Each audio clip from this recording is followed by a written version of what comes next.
በ25 ሰማዕቱ ቅዱስ መርቆሬዎስ። በስመ አብ ወወልድ ወመንፈስ ቅዱስ አሐዱ አምላክ ብለን የሰማዕቱ የቅዱስ መርቆሬዎስን ታሪክ እንጀምራለን። በ25 ቀን ሰማዕቱ ቅዱስ መርቆሬዎስ ይውላል። ታሪኩም እንዲህ ነው። አባቱ ኖህ እናቱ ታቦት ይባላሉ። የአባቱና የአያቱ ሥራቸው አውሬ ማደን ነበር። በአንዲት ዕለትም አውሬ ለማደን ወጡ። ከገጸ ከለባት ወገን 2 ወንዶች አገኟቸው። የቅዱስ መርቆሬዎስን አያት በዚያ በሉት። የእርሱን አባትም ሊበሉት ተነሱ። ከእግዚአብሔር የተላከ መልአክ ከለከላቸው። ከእርሱ መልካም ልዩ ይወለዳልና አትንኩት አላቸው። ከዚህ በኋላ መልአኩ ዙሪያቸውን በእሳት ከበባቸው። በተቸገሩ ጊዜ ወደ ቅዱስ መርቆሬዎስ አባት ወደ ኖህ ቀርበው ሰገዱለት። በዚያም ጊዜ እግዚአብሔር ፍጥረታቸውን ወደ ገራምነት ለወጠውና ገራሞች ሆኑ። ወደ መንደርም አብረውት ገቡ። ከዚህ በኋላ ኖህና ታቦት ቅዱስ መርቆሬዎስን ወለዱት። ስሙንም ፍሉፓዴር ብለው ሰየሙት። የውሻ መልክ ያላቸውም ከእነርሱ ጋር ብዙ ዘመናት ኖሩ። ከዚህ በኋላ ክርስቲያን ሆኑ። ከዚህ በፊት አረማውያን እዚያ ነበሩና አባቱን ኖህ ብለው ሰየሙት። እናቱንም ታቦት ብለው ሰየሟት። ፍሉፓዴርንም መርቆሬዎስ ብለው ሰየሙት። የውሻ መልክ ያላቸውም ለኖህ የሚታዘዙለት ሆኑ። ንጉሡም ለኖህ የውሻ መልክ ያላቸውን ዜና በሰማ ጊዜ አስቀረባቸው። እግዚአብሔርም የቀድሞ ፍጥረታቸውን ወደዚያ መለሰላቸው። በንጉሡ ፊት ያሉትን አራዊት ሁሉንም አጠፋቸው። ንጉሡም ባየ ጊዜ በጣም ፈራ። ኖህም ወደ እግዚአብሔር ለመነ፣ ተፈጥሯቸውንም መለሰላቸው። ንጉሡም ይህን የሰራዊት አለቃ አድርጎ ሾመው። የውሻ መልክም ያላቸው ይታዘዙለት ነበር። በእርሳቸውም የተነሳ ሁሉም ይፈሩት ነበር። በንጉሡ ላይም ከሃዲ ንጉሥ ተነሳበት። ኖህም ወደ ጦርነት ወርዶ ከከሃዲው ንጉሥም የውሻ ፊት ያላቸውን አባብሎ ወደ ራሱ ወሰዳቸው። ሃይማኖታቸውንም እንዲለውጡ ጠየቃቸው። ባልሰሙትም ጊዜ ብዙ አሰቃያቸው። አንዱም ከኖህ ጋር አምልጦ ኖህ ወደ ጦርነት ወጣ። በእግዚአብሔር ፈቃድም ማረኩት። ወደ ሮም ንጉሥም አቀረቡት። ንጉሡም ክርስቲያን ነበር፣ እጅግም ወደደው። በመርዶክዮስ አገርም ሾመው። በክርስቶስ ፈቃድም ሚስቱና ልጁ መርቆሬዎስ ወዳለበት ሀገር ደረሱ። ሚስቱም በቤተ ክርስቲያን ባየችው ጊዜ አወቀችው። እርሱ ግን አላወቃትም ነበር።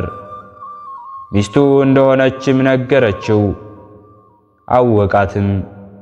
መርቆሬዎስንም አውቀው እጅግ ደስ አላቸው። እግዚአብሔርንም አመሰገኑት። በአንድነትም ኖሩ። ከዚህ በኋላ አባቱ እና እናቱ ሞቱ። ንጉሡም መርቆሬዎስን ወስዶ በአባቱ ፈንታ አነገሰው። ለውጊያ መጓዣ የሚሆን ፈረስንም ሰጠው። ያ ገጸ ከልብም አብሮት ነበር። ለውጊያም በቀረበ ጊዜ ድል ያደርግበት ነበር። ዜናውም በሁሉ ተሰማ፣ ከፍ ከፍም አለ። በዚያን ጊዜ በሮሜ ሀገር ጣዖት የሚያመልክ ዶኬዎስ የሚባል ንጉሥ ነበረ። ጠላቶቹም ተነሱበት። ብዛታቸውንም ባየ ጊዜ ፈራ። መርቆሪዎስም እግዚአብሔር በእጃችን ይሰጠናል፣ አትፍራ አለው። መርቆሪዎስም የእግዚአብሔርን መልአክ በውጊያው ውስጥ አየው። የተሳለ ሰይፍን ሰጠውና ጠላቶችህን ድል ባደረግ ጊዜ እግዚአብሔርን አስበው አለው። ጠላቶቹንም ድል አድርጎ ተመልሶ ጦርነቱም ከተፈጸመ በኋላ ለጣዖት ዕጣን በማሳረግ በዓልን ሊያደርግ አሰበ። ቅዱስ መርቆሪዎስ አልተከተለውም። ንጉሡም አስመጣውና ጠየቀው። ትጥቁንና ልብሱንም ወረወረለትና ንጉሡን እንዲህ አለው፣ እኔ ጌታዬ ክርስቶስን አልክደውም አለ። ለረከሰ ጣዖትም አልሰግድም አለው። አሕዛብ ጣዖቱን በብርና በወርቅ ይለብጡታል፣ እንዳይናወጥም በችንካርና መዶሻ ይቸነክሩታል። እንደተቀረጸ ብር ምስልም ናቸው። እነርሱም አይናገሩም፣ መራመድም አይቻላቸውምና ክፉ መስራትም መልካም መስራትም አይቻላቸውምና አትፍሯቸው እንዳለ ነቢዩ ኤርምያስ። ትንቢተ ኤርምያስ ምዕራፍ 10 ከቁጥር 4። ንጉሡ ዳኬዎስም እጅግ ተቆጣ። በዱላና በጠፍር ጅራፍም አስገረፈው። ያን ጊዜም ለመከራ አሳልፈው ይሰጧችኋል፣ ይገሏችኋል፣ ስለ ስሜም በሰው ሁሉ ዘንድ የተጠላችሁ ትሆናላችሁ እንዳለ የማቴዎስ ወንጌል ምዕራፍ 24 ከቁጥር 9። በብረት አልጋ ላይ ማስተኝቶ ከስሩ እሳት አነደደበት። ደሙም እንደ ዝናብ ወርዶ እሳቱን አጠፋው። ጌታችንም ሰውነቱን ፈውሶ ደህና ጤነኛ አደረገው። ዳግመኛ ብዙ ስቃይ አሰቃየውና በብረት አስሮ ቂሳርያ ላከው። በዚያም በሰይፍ ቆርጠው ገደሉት። ተጋድሎውንም ኅዳር 25 ቀን ፈጸመ። እኔ ፈጽሜ ግዳጄን ጨርሻለሁ፣ የማርፍበት ዕድሜም ደርሷል። መልካሙን ገድል ተጋድያለሁ፣ ሩጫዬንም ጨርሻለሁ፣ ሃይማኖቴንም ጠብቄያለሁ። እንግዲህስ የጽድቅ አክሊል ይቆይልኛል እንዳለ ቅዱስ ጳውሎስ። ሁለተኛ ጢሞቴዎስ ምዕራፍ 4 ከቁጥር 7። ከሥጋውም ብዙ ተአምራት ተገለጸና ቅዱሳን በክብር ገነዙት። በመንግሥተ ሰማያትም የሕይወት አክሊልን ተቀበለ። ከዚህ በኋላ በሕይወት ሳለ መርቆሪዎስ በሀገሩ ሲያስተምርበት የነበረው ፈረሱ መርቆሪዎስ ሲሞት መንፈስ ቅዱስ አደረበትና በሰው ልሳን ወንጌል አስተማረ፣ ሃይማኖትንም ሰበከ። ያመኑትን እያዳነ ያላመኑትን ከአፉ ነጸብራቀ እሳት እያወጣ መናፍቃንን ያቃጥላቸው ነበር። እንዲህ እያስተማረ 15 ዓመትን ኖረ። ከዚህ በኋላም በሰላም ሞተ። ጸሎቱና በረከቱ አማላጅነቱ ከሁላችን ጋር ይሁን። በሁለተኛነት የምናከብረው በዓላችንም አባታችን አቡነ አቢብን ነው። አቢብ የተባለ ባቡላ ይውላል። የአባቱ ስምም አብርሃም የእናቱ ስምም ሐሪክ ይባላሉ። አገራቸውም ሮሜ ነው። በዘመናቸውም ከሃዲው ንጉሥ መክስሚያኖስ በክርስቲያን ላይ መከራ አመጣ። በስደት ብዙ ዘመን ኖሩ። ልጅም የላቸውም ነበር።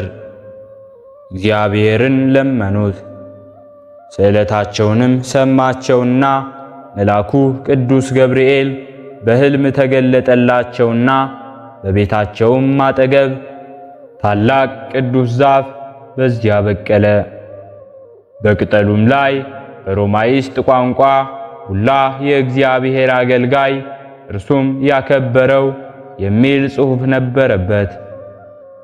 የወይን ፍሬ ዘለላም ሰጣቸው። ይህ ቅዱስም ተጸንሶ ተወለደ። በተወለደም ጊዜ ክርስትና ሳያስነሱት 1 ዓመትን ኖረ። እመቤታችን ቅድስት ድንግል ማርያምም ለሮሜ ሊቀ ጳጳስ ለሰልባልተሪዮስ ተገልጣ ወደ አብርሃም ቤት ሂዶ ሕፃኑን እንዲያጠምቀው አዘዘችው። እርሱም አጠመቀው። በሉ በስመ አብ ወወልድ ወመንፈስ ቅዱስ ሂዱና በአብ በወልድ በመንፈስ ቅዱስ ስም እያጠመቃችኋቸው አሕዛብን አስተምሩ እንዳለ ጌታ ለደቀ መዛሙርቱ። የማቴዎስ ወንጌል ምዕራፍ 28 ከቁጥር 19። ስሙንም ሁላ ብሎ ሰየመው። ወላጆቹም አደነቁ። ከዚህ በኋላም ሊቀ ጳጳሱ ጸለየ። ኅብስትና ወይን ከሰማይ ወረደለት። ከሰማይ የወረደ የሕይወት እንጀራ እኔ ነኝ፣ ከዚህ እንጀራ የሚበላ ለዘላለም ይኖራል እንዳለ ጌታ በቅዱስ ወንጌሉ። የዮሐንስ ወንጌል ምዕራፍ 6 ከቁጥር 51። ወላጆቹንም ከሕፃኑ ጋር አቆረባቸው። በዚያን ጊዜ ሕፃኑ የ1 ዓመት ልጅ ነበረ። የአምላኩን አንድነት ሦስትነትም ተናገረ። ከጥቂት ቀንም በኋላ እናትና አባቱ ሞቱ፣ ብቻውንም ቀረ። ሁላም 10 ዓመት ሆነው። ለጣዖት ስገዱ የሚል አላዊ ንጉሥ መጣ። ቅዱስ ቡላም አልሰግድም አለ። ቡላንም መኮንኑ ጽኑ ስቃይን እንዲያሰቃዩ ታዘዘ። አሰቃዩትም። በችንካር ቸነከሩት፣ ቆዳውንም ገፈፉት። መጋዝም ቆርጠው በጦር ወጉት።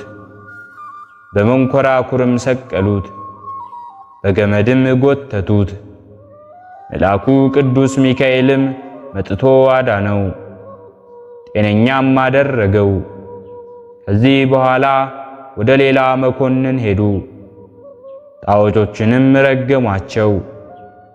መኮንኑም ተቆጥቶ ሚያዝያ 18 ቀን ራሱን በሰይፍ ቆረጠው። ቅዱስ ሚካኤል ከሞት አዳነው። ወደ አንድ ገዳም ወስዶ የምንኩስና ልብስ አለበሰው። ያን ጊዜም አባ ቡላ ከደረቀ ተራራ ላይ ወጣ። በውስጧም እየተጋደለ ኖረ። የጌታችን ኢየሱስ ክርስቶስ መከራና ስቅለት ባሰበ ጊዜም ከረጅም እንጨት ላይ እዚያ ወጥቶ ወደ መሬት ይወረወር ነበር። በአንዲት ዕለትም ከዛፍ በተወረወረ ጊዜ ሰይጣን ከስር ቆይቶ ገደለው። መድኃኒታችንም ክርስቶስ ተገለጸለትና ከሞት አዳነው። እንዲህም አለው፣ ከእንግዲህስ ስምህ ቡላ ይሁን አቢብ ይባል እንጂ አለው። እርሱም የክርስቶስን ፍቅር አበዛ። ፊቱንም እየጸፋ ሥጋውንም እየቆረጠ ጀርባውንም 700 ጊዜ እየገረፈ ኖረ። ጌታችንም ይፈውሰው ነበር። ጌታችን ኢየሱስ ክርስቶስ ከማርያም መወለዱን በአይሁድ መከራ እንደተቀበለ ይገልጽለት ነበር። ስለዚህም ሳይበላ ሳይጠጣ 40 ዓመት ኖረ። ገላው እስኪፈርስም በራሱ ተተክሎ ኖረ። በአንድ ቀንም የጌታችንን የኢየሱስ ክርስቶስን መከራ አሰበና ሰይፉን ከመሬት ላይ ተክሎ ከዛፍ ላይ ሆኖም በሰይፉ ላይ ወደቀ። ሰይፉም ሆዱን ቀዶ ገደለው፣ ሞተም።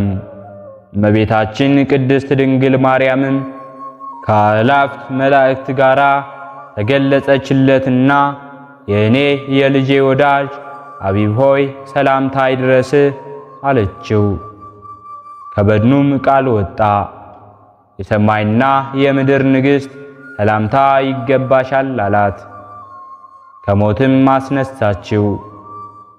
ዕድሜውም ከዓለም የሚለይበት ቀን ደረሰ።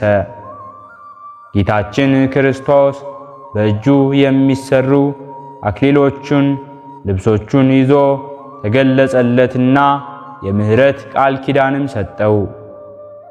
በስምህም በጎ ነገር ለሠራ ለመጸወተ በዓልህን ላከበረ መጽሐፈ ገድልህን በንጹሕ ልብ የሰማ እንዲሁም ላሰማ እስከ 12 ትውልድ ድረስ እምርልሃለሁ ብሎ ሳመው።